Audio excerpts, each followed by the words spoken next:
Love ಜಿಹಾದ್ ತಡೆಯಲು ಶ್ರೀರಾಮ ಸೇನೆಯು ಸಹಾಯವಾಣಿಯನ್ನು ಆರಂಭಿಸಿದೆ. ದಿನದ 24 ಗಂಟೆ ಕಾರ್ಯನಿರ್ವಹಣೆ ನಡೆಸಲಾಗುವುದು.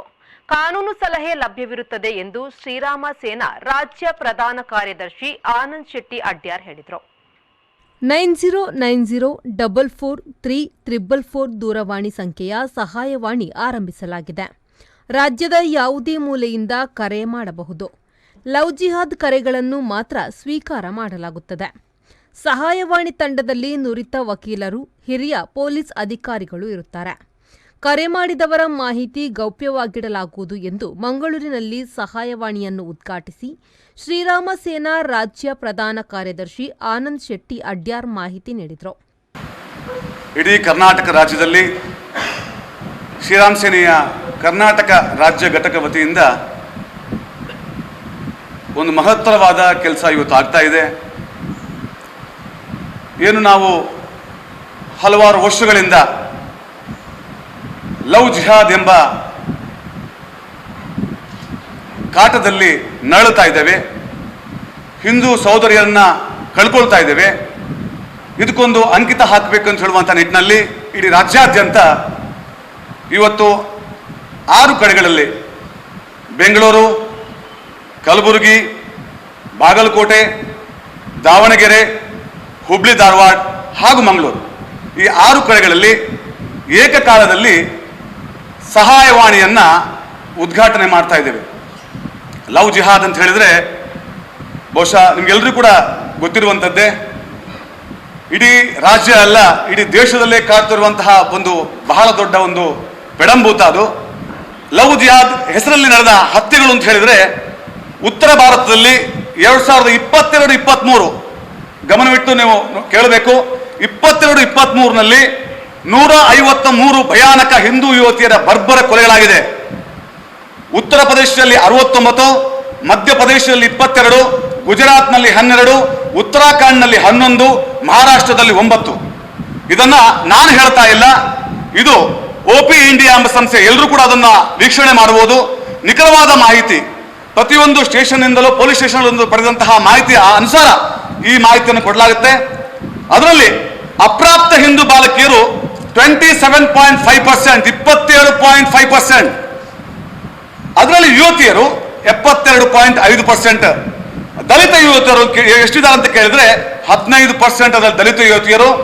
ದಲಿತೇತರ ಯುವತಿಯರು 85%. ಮುಸ್ಲಿಂ ಗುರುತು ಮುಚ್ಚಿಕೊಂಡು ಮಾಡಿದಂತಹ ಲವ್ ಕೇಸ್ಗಳು, ಗಮನವಿಟ್ಟು ಕೇಳಿ, ಮುಸ್ಲಿಂ ಅಂತ ಗುರುತನ್ನ ಮುಚ್ಚಿಕೊಂಡು ಮಾಡಿದಂತಹ ಲವ್ ಕೇಸ್ಗಳು 62.1%. ಮುಸ್ಲಿಂ ಅಂತ ಹೇಳಿ ಮಾಡಿದಂತಹ ಲವ್ ಇರುವುದು 37.9%. ಮಗದೊಮ್ಮೆ ಹೇಳ್ತಾ ಇದ್ದೀನಿ, ಇದನ್ನು ನಾನು ಹೇಳ್ತಾ ಇಲ್ಲ, ಅಂಕಿಅಂಶಗಳು, ಆಧಾರ ಸಹಿತವಾದ ಅಂಕಿಅಂಶಗಳು, ಇದನ್ನೆಲ್ಲವನ್ನೂ ಕೂಡ ನಾವು ಪರಿಶೀಲನೆ ಮಾಡಿಕೊಂಡೇ ಇಂತಹ ಕಾರ್ಯಕ್ಕೆ ನಾವು ಇಳಿದಿದ್ದೇವೆ ಅಂತ ಹೇಳಿಕ್ಕೆ ನಾನು ಇಚ್ಛೆ ಪಡ್ತೇನೆ. ದೇಶದಲ್ಲಿ ಪ್ರತಿನಿತ್ಯ 172 ಯುವತಿಯರು ನಾಪತ್ತೆ ಆಗ್ತಾ ಇದ್ದಾರೆ. 173 ಯುವತಿಯರ ಅಪಹರಣ ಆಗಿದೆ.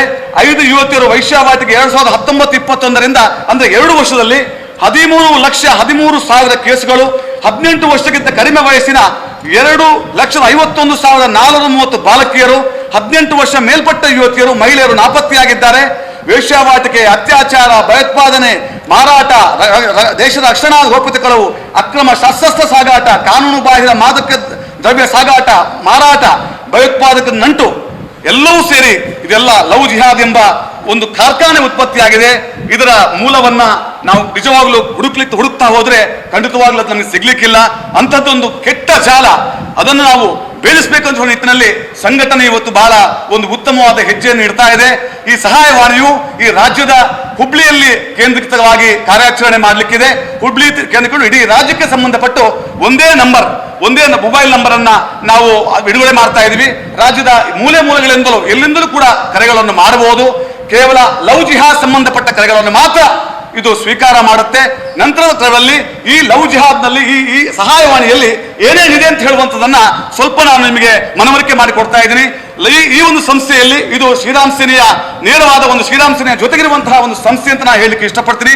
ಈ ಸಹಾಯವಾಣಿಯ ಈ ಒಂದು ತಂಡದಲ್ಲಿ ಅನೇಕ ಅಂತ ಹೇಳಿದ್ರೆ ನಮ್ಮ ಸಲಹೆಗಾರರು ಇರ್ತಾರೆ, ಹಿರಿಯ ಸಲಹೆಗಾರರು ಇರ್ತಾರೆ, ಹಾಗೆಯೇ ಕೌನ್ಸಿಲಿಂಗ್ ಮಾಡುವಂತಹ ವ್ಯಕ್ತಿಗಳು ಇದ್ರ ಜೊತೆ ನಮ್ಮ ಸೇರ್ಕೊಳ್ತಾರೆ. ಅದೇ ರೀತಿಯಲ್ಲಿ ನಮಗೆ ಮಾಜಿ ಪೊಲೀಸ್ ಅಧಿಕಾರಿಗಳ ತಂಡವೂ ಕೂಡ ನಮ್ಮ ಜೊತೆ ಕೈ ಜೋಡಿಸ್ತಾ ಇದೆ. ವಕೀಲರ ತಂಡ, ವಿಶೇಷವಾಗಿ ವಕೀಲರ ತಂಡ ನಮ್ಮ ಜೊತೆ ಕೈ ಜೋಡಿಸ್ತಾ ಇದೆ. ನಾವು ಕರೆ ಬಂದ ತಕ್ಷಣ ಈ ಕರೆಗೆ ಸ್ಪಂದನೆ ಮಾಡೋದು ಮೊದಲ ಆದ್ಯತೆ. ಆಧಾರ್ ಕಾರ್ಡ್ನ ಜೊತೆಯಲ್ಲಿ ನಾವು ಅವರ ಗುರುತು ಹಚ್ಚಿಕೊಂಡು ನಂತರದ ಬೆಳವಣಿಗೆ ಅದು ಯಾವ ಕ್ರಮದಲ್ಲಿದೆ, ಯಾವ ಹಂತದಲ್ಲಿದೆ ಅಂತ ಹೇಳುವಂಥದ್ದು, ಆ ಒಂದು ಘಟನೆಯು ಯಾವ ಹಂತದಲ್ಲಿದೆ ಅಂತ ಹೇಳುವಂಥದ್ದನ್ನು ನೋಡಿಕೊಂಡು ಮುಂದಿನ ಹೆಜ್ಜೆಯನ್ನು ನಾವು ಇಡ್ತಾ ಇದ್ದೇವೆ. ಇದರಲ್ಲಿ 100ಕ್ಕೆ 100 ನಾವು ಯಶಸ್ವಿ ಆಗುತ್ತೆ ಹೇಳುವಂತಹ ನಮಗೆ ಭರವಸೆ ಇದೆ. ಈಗಾಗಲೇ ನಾವು ಹುಬ್ಬಳ್ಳಿಯಲ್ಲಿ ನಾವು ಇನ್ನೂ ಕೂಡ ಈ ಸಹಾಯವಾಣಿ ನಂಬರ್ ಅನ್ನ ಘೋಷಣೆ ಮಾಡದೇ 14 ಕೇಸ್ಗಳನ್ನ 14 ಪ್ರಕರಣಗಳನ್ನ ನಾವು ಬೇಯಿಸಿದ್ದೇವೆ. ಅದರಲ್ಲಿ ಬಹುಶಃ 5ರಿಂದ 6 ನಮ್ಮ ಹುಡುಗಿಯರು ಮರಳಿ ಅವರು ನಮ್ಮ ಧರ್ಮಕ್ಕೆ, ಅಂದ್ರೆ ಅವರು ಒಂದು 75% ಆ ಧರ್ಮಕ್ಕೆ ಹೋಗಿ ಆಗಿದ್ದವರನ್ನ ಮತ್ತೆ ನಾವು ಈ ಧರ್ಮದಲ್ಲಿ ಉಳಿಯುವಂತೆ ನಾವು ಮಾಡುವಲ್ಲಿ ಯಶಸ್ವಿ ಆಗಿದ್ದೇವೆ. ಆ ನಿಟ್ಟಿನಲ್ಲಿ ನಾವು ಇಟ್ಟಿರುವಂತಹ ಹೆಜ್ಜೆ ಯಶಸ್ವಿ ಆಗುತ್ತೆ. ಆ ಪ್ರಯುಕ್ತ ನಾನು ಇವತ್ತು ನಿಮ್ಮ ಮಾಧ್ಯಮ ಬಂಧುಗಳಲ್ಲಿ ನಾನು ಕೇಳ್ಕೊಳ್ತಾ ಇರೋದು ಇಷ್ಟೇ, ನೀವೆಲ್ಲರೂ ಕೂಡ ನಮ್ಮ ಸಹಾಯವಾಣಿಯ ನಂಬರನ್ನ ಆದಷ್ಟು ನೀವು ಇಡೀ ರಾಜ್ಯದಲ್ಲಿ ಪೂರ್ತಿಯಾಗಿ ಅದನ್ನ ಎಲ್ಲೆಲ್ಲಿ ಕಾಣಬೇಕು ಅಲ್ಲೆಲ್ಲಿ ಕಾಣುವ ಹಾಗೆ ನೀವು ಅದನ್ನ ಸಹಕರಿಸಬೇಕು, ಅದಕ್ಕೆ ಪೂರಕವಾಗಿ ಸಹಕರಿಸಬೇಕು. ಈ ನಿಟ್ಟಿನಲ್ಲಿ ಈ ದಿವಸ ನಾನು ಆ ನಂಬರ್ ಅನ್ನ ಈಗ ಬಿಡುಗಡೆ ಮಾಡ್ತಾ ಇದ್ದೇನೆ. 9090443444 ದಿನದ 24 ಗಂಟೆ ಈ ಸಹಾಯವಾಣಿ ತಂಡ ಕಾರ್ಯಾಚರಣೆ ಮಾಡ್ತದೆ. ಯಾರೇ ಕೂಡ ಅದಕ್ಕೆ ಕರೆ ಮಾಡಬಹುದು. ಕೇವಲ ಸಹೋದರಿಯರು ಅಂತಂದಲ್ಲ, ಖಾಲಿ ಹೆಣ್ಣು ಮಕ್ಕಳು ಅಂತಲ್ಲ, ಮನೆಯವರು ಕರೆ ಮಾಡ್ಬೋದು, ಹಿತೈಷಿಗಳು ಕರೆ ಮಾಡ್ಬೋದು. ಆದರೆ ನಮಗೆ ಆಧಾರ ಬೇಕಾಗ್ತದೆ. ಆಧಾರ ಸಹಿತವಾಗಿ ಕರೆ ಮಾಡಿ ಎಲ್ಲರ ಹೆಸರನ್ನು ಕೂಡ ನಾವು ಗೌಪ್ಯವಾಗಿ ಇಡ್ತೇವೆ. ಮುಂದಿನ ದಿನಗಳಲ್ಲಿ ಲವ್ ಜಿಹಾದ್ಗೆ ಯಾರು ಬಲಿಯಾಗ್ತಾರ ಆ ಸಂಖ್ಯೆಯನ್ನ ಗಣನೀಯವಾಗಿ ಕಡಿಮೆ ಮಾಡುವಂತಹ ಉದ್ದೇಶ ನಮ್ಮ ಸಂಘಟನೆಗಿದೆ. ಈಗ ಆರಂಭದಲ್ಲಿ ಆದರೆ ನಾವು ಹೇಗೆ ಅವರಿಗೆ ಟಚ್ ಆಗುವಂಥದ್ದು, ಅವರ ಮನೆಯವರಿಗೆ ನಾವು ವಿಷಯ ತಿಳಿಸುವಂಥದ್ದು, ಒಂದು ವೇಳೆ ಮನೆಯವರಿಗೆ ಗೊತ್ತಿದ್ರೆ ಅವರನ್ನು ಹೇಗೆ ನಾವು ಇದರ ಬಗ್ಗೆ ಮಾಹಿತಿಯನ್ನು ನೀಡುವಂಥದ್ದು, ಕೌನ್ಸಿಲಿಂಗ್ ಕೊಡುವಂಥದ್ದು, ಒಂದು ವೇಳೆ ಪೊಲೀಸ್ ಅಧಿಕಾರಿ ಸಹಾಯ ಪಡುವಂಥದ್ದು. ನಾನು ಮತ್ತೊಮ್ಮೆ ಬೊಟ್ಟು ಮಾಡಿ ಹೇಳ್ತೇನೆ, ಕಾನೂನು ಮೀರಿ ನಾವು ಯಾವುದೇ ಕೆಲಸವನ್ನು ಮಾಡುವುದಿಲ್ಲ. ಕಾನೂನಿನ ಚೌಕಟ್ಟಿನಲ್ಲಿ ಈ ಸಹಾಯವಾಣಿ ಕಾರ್ಯಾಚರಣೆ ಮಾಡುತ್ತೆ. ಕಾನೂನು ಮೀರಿ ನಾವು ಯಾವುದೇ ಕೆಲಸಕ್ಕೆ ಕೈ ಹಾಕುವುದಿಲ್ಲ. ಇದು ಸ್ಪಷ್ಟತೆ ಇರಲಿ. ಅಂದರೆ ಇದು ನಮ್ಮ ಒಂದು ಸಹಾಯವಾಣಿ ಆದರೂ ಕೂಡ ನಾವು ಎಷ್ಟೋ ಜನ ನನ್ನ ಕೇಳಿದ್ರು, ಏನು ನಿಮ್ಮ ಕಾರ್ಯಾಚರಣೆ ಹೇಗಿರುತ್ತೆ, ಈ ಹಿಂದೆ ಹೊಡೆದಾಟ ಬಡಿದಾಟ ಅದೆಲ್ಲ ಇತ್ತು. ಆದರೆ ಖಂಡಿತವಾಗಿಯೂ ನಾವು ಅನೈತಿಕ ಪೊಲೀಸ್ಗಿರಿ ನಾವು ಖಂಡಿತವೂ ಮಾಡೋದಿಲ್ಲ. 100ಕ್ಕೆ 100 ಹೇಳ್ತೀವಿ. ಈ ವಿಷಯದಲ್ಲಿ 100ಕ್ಕೆ 100 ಆ ಹೆಣ್ಣನ್ನ ಒಂದು ವೇಳೆ ನಮಗೆ ಕರೆ ಬಂದರೆ ಆ ನಮ್ಮ ಹಿಂದೂ ಸಹೋದರಿಯನ್ನ ದಡ ತಲುಪಿಸುವಲ್ಲಿ ಖಂಡಿತವಾಗಿ ಯಶಸ್ವಿ ನಾವು ಆಗ್ತೇವೆ. ಸುದ್ದಿಗೋಷ್ಠಿಯಲ್ಲಿ ಶ್ರೀರಾಮ ಸೇನೆಯ ವಿಭಾಗದ ಅಧ್ಯಕ್ಷರಾದ ಮಧುಸೂದನ್ ಉರ್ವಸ್ಟೂರ್, ಜಯರಾಮ್ ಅಂಬೇಕಲ್ಲು, ಹೇಮಂತ್ ಜಾನಕೆರೆ, ಅರುಣ್ ಕದ್ರಿ, ಸುದರ್ಶನ್ ಪೂಜಾರೆ ಉಪಸ್ಥಿತರಿದ್ದರು. ಶರತ್ ಸಾಲ್ಯನ್, ವಿ4 ನ್ಯೂಸ್, ಮಂಗಳೂರು.